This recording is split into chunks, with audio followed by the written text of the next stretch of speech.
I'm Melody Brooks, as Melissa said, and one of the things that makes the On Her Shoulders program a bit unique is that we, instead of just doing a reading and leaving you to fend for yourselves and figure out what it all means, that we do try to put the play in context.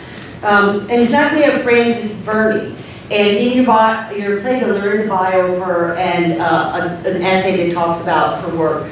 But for those of you who show up in person, you get an extra little bit, and that's what I'm doing now. And the goal of On Her Shoulders, for those of you who don't know, is to recover plays written by women from the past.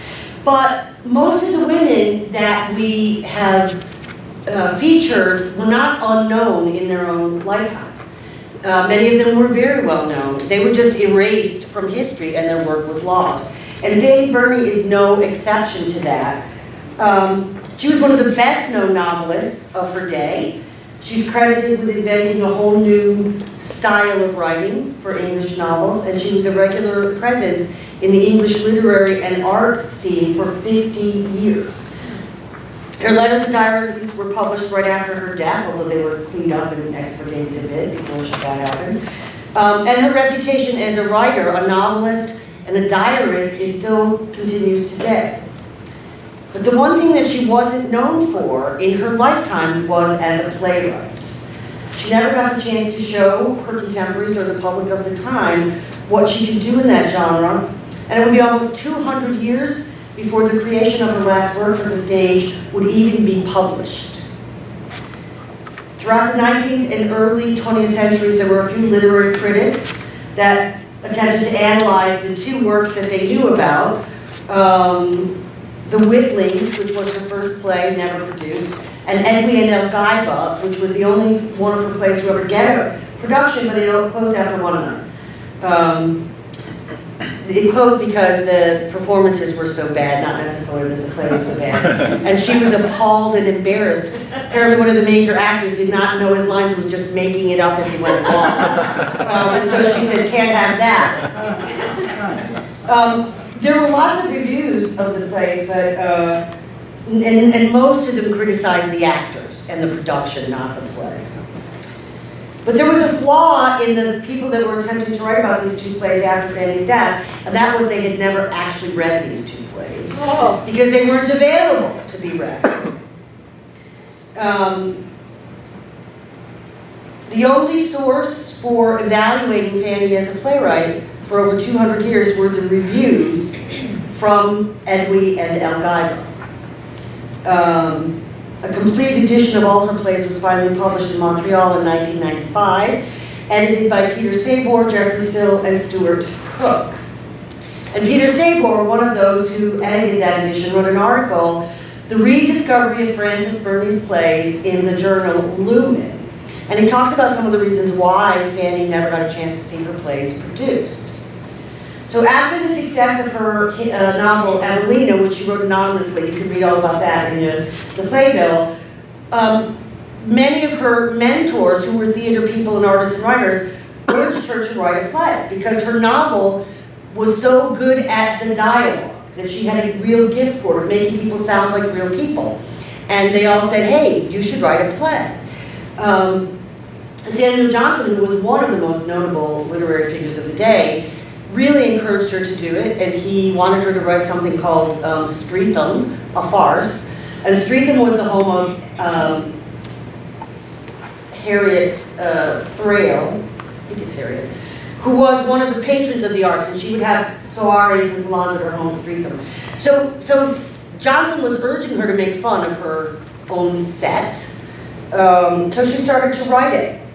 And throughout 1778, she was writing it, and it was ready for performance in 1780. Richard Sheraton, the playwright and the manager of the Drury Lane Theatre, was ready to produce it. And he had been reading it all along as she was developing it, and at no point did he say, oh, this is terrible, I can't produce this. He was like, yeah, I want to produce it. But that didn't happen. Because while she was writing the play, she was sharing it with her family as well as with mentors. And her father, Dr. Charles Burney, had a fit. Samuel Crisp, who was her sort of adopted father and a mentor, said it should not be performed. It didn't seem to matter to them that some preeminent playwrights and producers wanted to do it and felt that it was good enough. Her father was really upset because she was satirizing the literary ladies of the time, in particular the blue stocking, and a thinly veiled portrait of Elizabeth Montagu. And her father believed that she would be, excuse me, can you get that glass of water? Some dust or something here. That it would ruin her reputation. And apparently it was a pretty nasty satire. And Chris decided to debate the merits of the play. And Chris was, there might have been some sour grapes in Chris' reaction to the script, because although he was known, he was highly educated, he was considered a man of infinite taste in all the fine arts, an excellent scholar, he had never actually done much work. By the time Fanny's father met him, he had squandered most of his fortune, and he had produced very little work. He only had one play in his lifetime produced. It was called Virginia. And David Garrick was forced to do it by an influential countess, but he rewrote it. He wrote a comic prologue and a comic epilogue in order to make it work. But it was the only thing that Chris ever did, and yet he thought that the topic was not interesting and it wasn't very well done. They teamed up on Fanny, Chris and her father, and there's one letter that we know was a joint condemnation.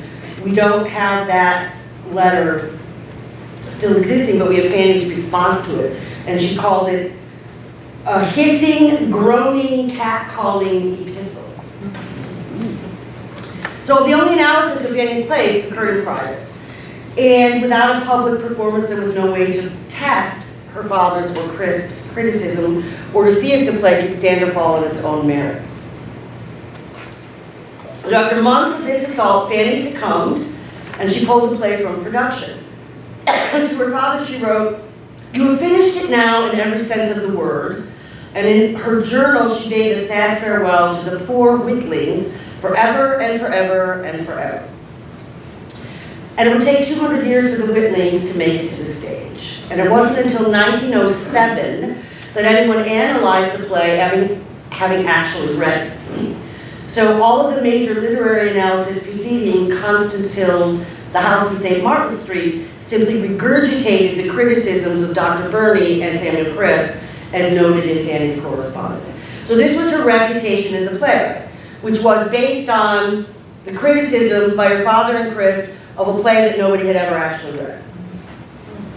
Hill in 1907 actually transcribed part of the play, and that was the first publication of any portion of her playwriting.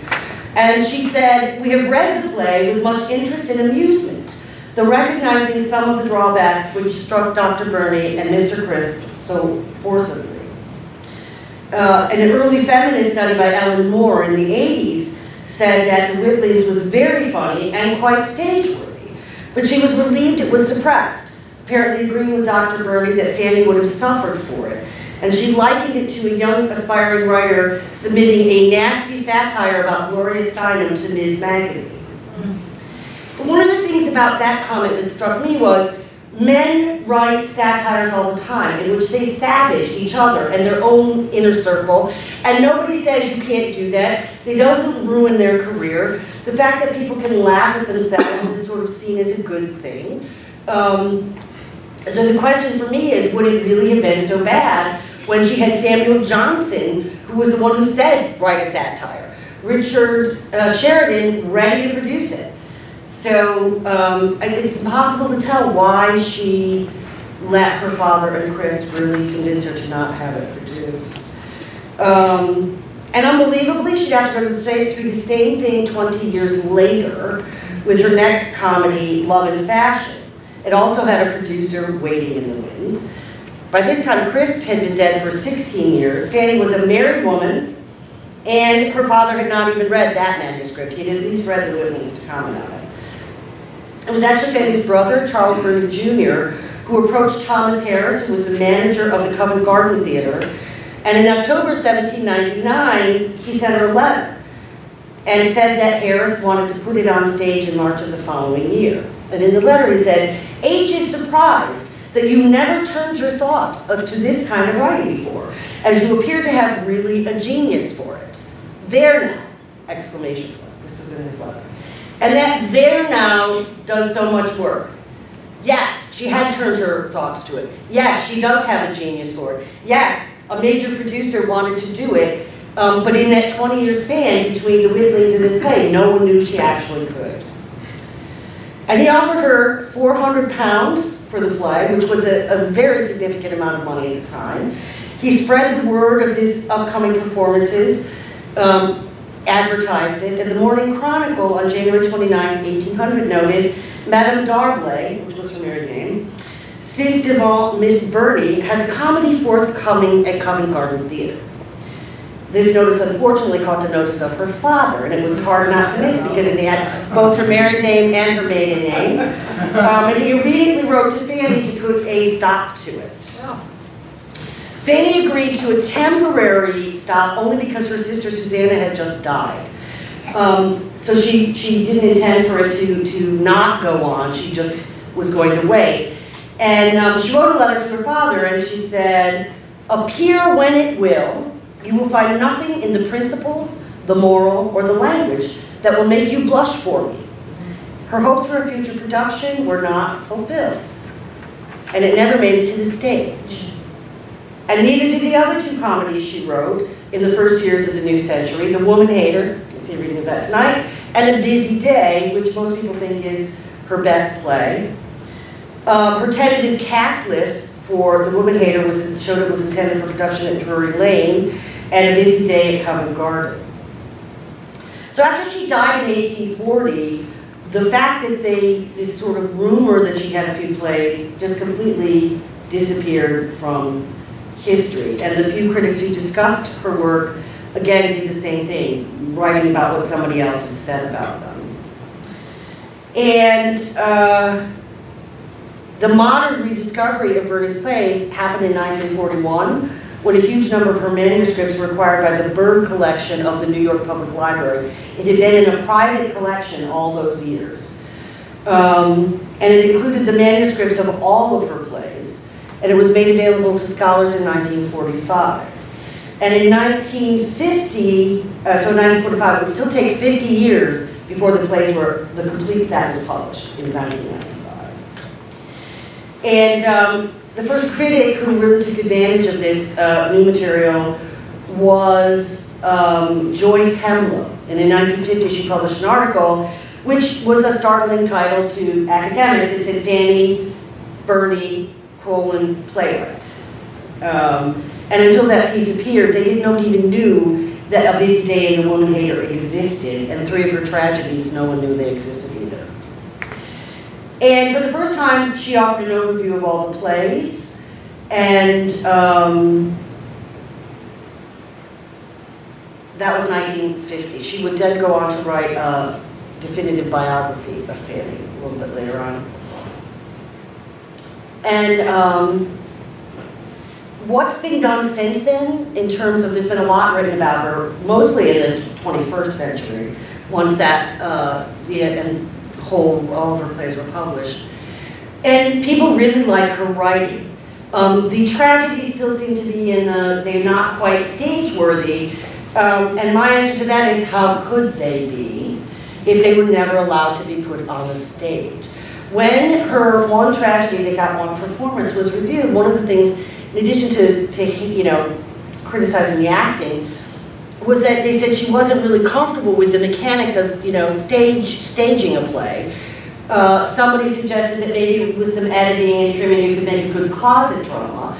This notion that women were writing plays, to just be read in their own circle or at home, somehow has always been implied that that's what they wanted to do, that they were fine with that. And I think that this might show that that was not true. We might have to go back and reevaluate some of the closet dramas from the 16th and 17th century and say what would they have become if they had actually been staged, and the writer could revise and learn how you write stage directions and how you put things on the stage. So the reading that you're going to hear tonight has been edited on some, and partly that is because we want to show these plays in a way that is compelling to a contemporary audience, and we try not to go on for 5 acts in a reading, but also that some of the criticisms of the work have to do with the fact that it wasn't staged. And so, you know, no one complains when people edit a Shakespeare script or, you know, other classical works for contemporary audiences. So don't think that this is any indication of the quality of the work, but that we do it for many other kinds of plays too. That's all I have to say, and now you can join me.